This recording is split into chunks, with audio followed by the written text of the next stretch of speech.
Hungary में भी कोई पढ़ने जाता है क्या? हाँ भाई, 40,000 से ज्यादा इंटरनेशनल स्टूडेंट्स आज के टाइम हंगरी में पढ़ाई कर रहे हैं। कंप्यूटर साइंस हो, बिजनेस, मैथमेटिक्स, फिजिक्स या एमबीबीएस, कुछ भी हो, बहुत सारे इंटरनेशनल स्टूडेंट्स, हजारों इंटरनेशनल स्टूडेंट्स आज के समय हंगरी में पढ़ाई करते हैं। बिकॉज बिलीव मी और not, Hungary is way cheaper than USA, UK, Canada, Australia, New Zealand. ये सारे जो इंग्लिश स्पीकिंग कंट्रीज है, इवन आयरलैंड जो कि यूरोपियन कंट्री है, इन सब से बहुत सस्ता पड़ता है इनको हंगरी में पढ़ना। तो क्यों ना चाहिए हंगरी? और तुम भी सोच रहे हो या कंफ्यूज हो कि तुम्हें हंगरी में पढ़ाई करनी चाहिए या नहीं, तो दूर कर देता हूं तुम्हारी कंफ्यूजन। इस वीडियो में सब कुछ समझाऊंगा तुम्हें। Tuition fees, cost of living, pros cons क्या है, पीआर पाथवे क्या है, स्टूडेंट के वर्क के रूल रेगुलेशंस क्या क्या हैं, और ऐसे कई सारे क्वेश्चंस। तो सबसे पहले प्रोस की बात कर लेते हैं। तो सबसे पहला प्रो तो ये है भाई, इसमें ये बहुत अफोर्डेबल है, जैसे कि फ्रांस, स्विट्जरलैंड से, and specially very much affordable than USA, Canada, UK, Australia, New Zealand, Ireland, इन सभी से। और दूसरा, स्ट्रॉन्ग स्कॉलरशिप का सिस्टम। हंगरी में स्कॉलरशिप चलती है जिसका नाम है स्टाइपेंडियम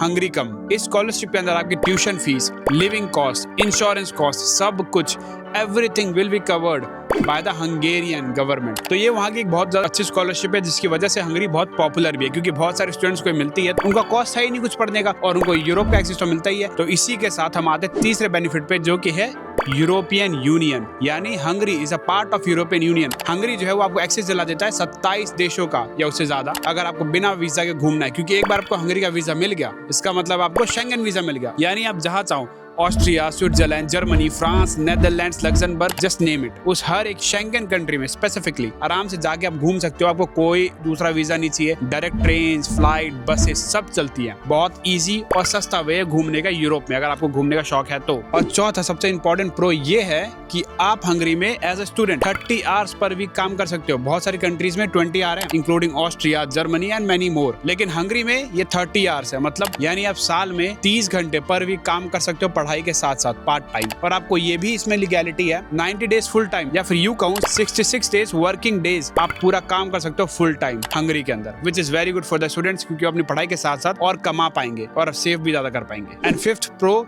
जो कि सब में मिलता है हर एक यूरोपियन कंट्री में, ये है कि स्टूडेंट डिस्काउंट्स। हाँ, मैं ऑस्ट्रिया में रहता हूँ, इतना ज्यादा कुछ खास नहीं है स्टूडेंट डिस्काउंट, लेकिन ये कल्चर बहुत अच्छा है व्हेन इट कम्स टू चेक रिपब्लिक, हंगरी, जर्मनी, इन सब में। तो हंगरी उसमें से एक कंट्री है जहाँ पे आपको स्टूडेंट डिस्काउंट बहुत सारे मिलेंगे, फिर वो आपके खाना हो, ट्रांसपोर्टेशन हो, हाउसिंग हो, हर जगह मिलेंगे। एंड देन नाउ हम बात कर लेते हैं कॉन्स की। क्या डिसएडवांटेजेस है हंगरी में अगर तुम पढ़ाई करने जाते हो तो? पहला, स्मॉल सिटी डिसएडवांटेज। अगर तुम बुडापेस्ट के बाहर पढ़ने जाते हो तो मैं आपको बता दे रहा हूँ, पहली बात आपको बहुत सारी अपॉर्चुनिटीज से काट देता है। बुडापेस्ट ऑलरेडी एक बिग सिटी है, but it is not as big as Vienna, Paris, Berlin, Munich, इन सब के बराबर में नहीं आती। तो वो इन सब के कंपैरिजन में छोटी है, लेकिन अपनी कंट्री में बड़ी है। लेकिन अब तुम बुडापेस्ट छोड़ के कहीं और जाओगे तो सोच लो तुम कितनी छोटी सिटी में जा रहे हो पढ़ने के लिए। तो पहली बात, तुमको वहाँ पे बहुत सारी दिक्कतें आएंगी। इंग्लिश बोल नहीं रहा होगा कोई, जॉब्स तो भूल ही जाओ और कम हो जाएंगी, पार्ट टाइम जॉब और कम हो जाएंगी, प्रोफेशनल जॉब्स तो और ज्यादा कम हो जाएंगी, कोई बड़ी कंपनी रहेगी वहाँ पे। तो स्मॉल सिटी का डिसएडवांटेज सबसे पहला है। दूसरा, लैंग्वेज बैरियर। यूरोप में आ रहे हो, हंगरी में आ रहे हो, तो लैंग्वेज बैरियर फेस करना ही पड़ेगा। वहाँ पे चलती है हंगेरियन, इंग्लिश बहुत रेयर है। तो बुडापेस्ट में जाओगे तो हंगेरियन चलेगी, थोड़ी बहुत इंग्लिश होगी। लेकिन अगर तुम बुडापेस्ट से कहीं और जा रहे हो, किसी दूसरी छोटी सिटी में, तब भूल जाओ भाई, तुम और ज्यादा डिसएडवांटेज में जा रहे हो, क्योंकि वहाँ पे तो और कोई इंग्लिश नहीं बोलेगा। बुडापेस्ट में तो थोड़ी बहुत इंटरनेशनल कंपनीज हैं भी, लेकिन उधर तो और नहीं है, और कम है। So language problem is very much real. कम से कम जर्मनी में कोई तो इंग्लिश बोलता है, जर्मन चलती है, बट वहाँ पे कंपनीज इतनी सारी है, इंटरनेशनल कंपनीज, जिसके चलते वहाँ पे इंग्लिश में हायरिंग हो जाती है। लेकिन हंगरी में ये बहुत कम है, तो तुम इस बात का ध्यान रखना कि वहाँ पे तुमको ये फेस करना पड़ेगा। Third, tuition fees. Tuition fees मैं मानता हूँ सस्ती है, वेस्टर्न कंट्रीज से बहुत सस्ती है, यूएस, यूके कंपैरिजन में, but it is still expensive compared to bigger economies in Europe like Germany, Czech Republic, Austria, Belgium, इन सभी में, even Spain, I would say Spain, Portugal, Italy, ये सारी बड़ी कंट्रीज है, लेकिन स्टिल यहाँ पे पढ़ाई सस्ती है कंपेयर टू हंगरी। क्योंकि श्योर हो जाओ, कम से कम 5,000 से 10,000 यूरो आपको पे करना ही करना पड़ेगा पर year. So it's not very cheap.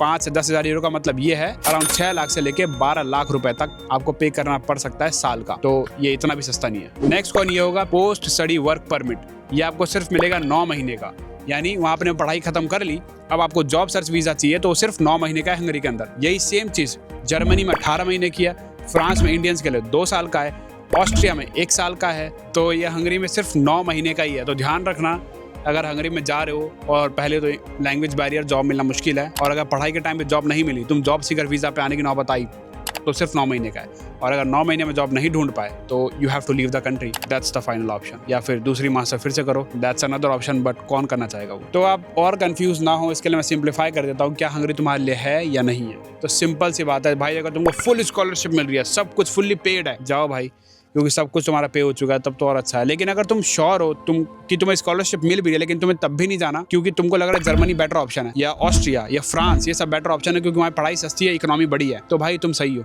जाओ दूसरी कंट्रीज में। हंगरी में अभी भी यही बोलूंगा, ऑनेस्टली बोलूंगा, अगर मुझे चूज करना हो तो मैं नहीं करूंगा, I will pass on Hungary, क्योंकि पहला तो लैंग्वेज बैरियर है। तो अगर मुझे भाषा सीखनी ही होगी तो किसी बड़ी कंट्री की सीखूंगा, फ्रेंच, जर्मन, ये सब सीखूंगा। क्यों? क्योंकि फ्रांस भाई फ्रांस में ही नहीं चलती, कनाडा में भी चलती है, तो मेरे को बेनिफिट मिलेगा। जर्मनी खाली जर्मन में नहीं चलती, Germany, Belgium, Luxembourg, Austria, Switzerland, इन सब में चलती है, तो मुझे कितना बड़ा बेनिफिट होगा। लेकिन हंगेरियन सिर्फ हंगरी में चलती है, और हंगरी ऑलरेडी छोटी इकोनॉमी है कंपेयर टू दिस बड़ी इकोनॉमीज, जर्मनी, फ्रांस, इन सब से। So why would I go to Hungary to study? So, in my opinion, it's good country if you're getting good scholarships। और अगर तुमको हंगेरियन आती है तब तो भाई जाओ, कोई टेंशन नहीं है भाई। लेकिन अगर तुमको स्कॉलरशिप मिल रही है और तुम श्योर हो कि तुम्हें और कहीं एडमिशन नहीं मिल पाएगा, या फिर इतने सस्ते में तुम्हें पढ़ाई नहीं हो पाएगी, जो कि नहीं हो पाएगी क्योंकि स्कॉलरशिप मिल गई तब कहाँ से होगी, तो जाओ हंगेरियन, कोई दिक्कत नहीं है भाई। लैंग्वेज सीखना, मेहनत करना, या टॉप टियर स्टूडेंट रहना तो इंग्लिश में भी जॉब मिल जाएगी, कोई टेंशन नहीं है, ठीक है। तो मैंने अपनी तरफ से बता दिया जो था सही, अब डिसीजन तुम्हारे ऊपर है, क्या तुमको पढ़ना है या नहीं। कोई भी क्वेश्चन हो कमेंट में पूछ लेना, बता दूंगा, या फिर इंस्टाग्राम यहाँ कहीं आ रहा होगा, देख लेना, DM कर देना, वहाँ भी बता दूंगा, कोई टेंशन नहीं है। मिलते हैं नेक्स्ट वीडियो में। सब्सक्राइब नहीं किया तो कोई टेंशन नहीं है, आराम से कर लेना, ठीक है। मिलते हैं, बाय।